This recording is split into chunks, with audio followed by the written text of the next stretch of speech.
সবচেয়ে প্রচলিত 5টি শব্দ, যে শব্দের আমরা প্রতিনিয়তই ভুলভাবে উচ্চারণ করে থাকি। তাহলে চলেন আমরা একটু চেষ্টা করে দেখি যে আমরা কিভাবে উচ্চারণ করি। আমরা নর্মালি এটাকে বলি কমফোর্টেবল, কমফোর্টেবল। বাট ব্রিটিশ এবং আমেরিকানরা, আমরা এটা যেহেতু ভাইয়া ব্রিটিশ এবং আমেরিকানদের ভাষা, তো আমাদেরকে ঠিক ওইভাবেই উচ্চারণ করার চেষ্টা করতে হবে।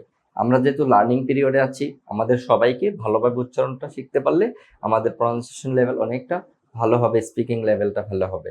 তো আমরা যদি বলি কমফোর্টেবল, কেমন শোনাচ্ছে ভাষাটা? আর আমি যদি বলি কমফর্টেবল, কমফর্টেবল, কমফর্টেবল, মানে ভাষাটাকে কিভাবে আরো সহজ করা যায়, এই জন্য মানে নেটিভরা এইভাবে ইউজ করে।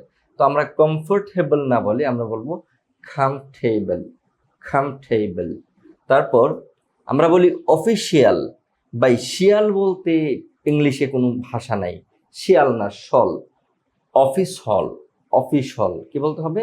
অফিসিয়াল না ভাইয়া, অফিসিয়াল, অফিসিয়াল। আপনি আমার সাথে বলার ট্রাই করেন, অফিসিয়াল, অফিসিয়াল, নট অফিসিয়াল। আমরা বলি, যেটা আমরা নিয়মিতই রেস্টুরেন্টে খাই, বলি পিৎজা, পিৎজা, এই যে দেখেন পিৎজা, বাট এটা হবে পিৎজা, পিৎজা। এই যে আমি যদি বাংলাটা একটু লিখে দিই, পিৎজা, আর এটা হবে অফিসিয়াল। হ্যাঁ,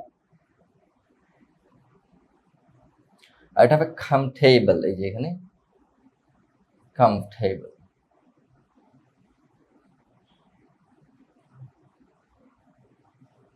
কমফর্টেবল।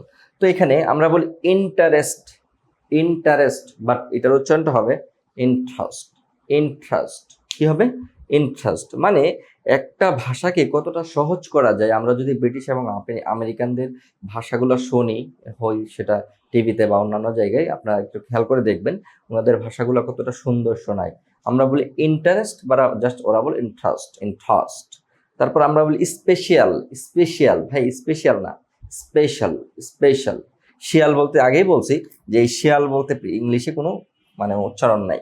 তো আমরা স্পেশাল না বলে আমরা বলবো স্পেশাল, স্পেশাল, স্পেশাল।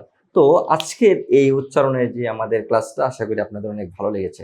যারা আমার এই ভিডিওটি ফেসবুক থেকে দেখতেছেন, আশা করছি পেজটিকে ফলো করে দিবেন, আর যারা ইউটিউব থেকে দেখছেন চ্যানেলটিকে সাবস্ক্রাইব করে দিবেন। আসসালামু আলাইকুম রহমতুল্লাহ।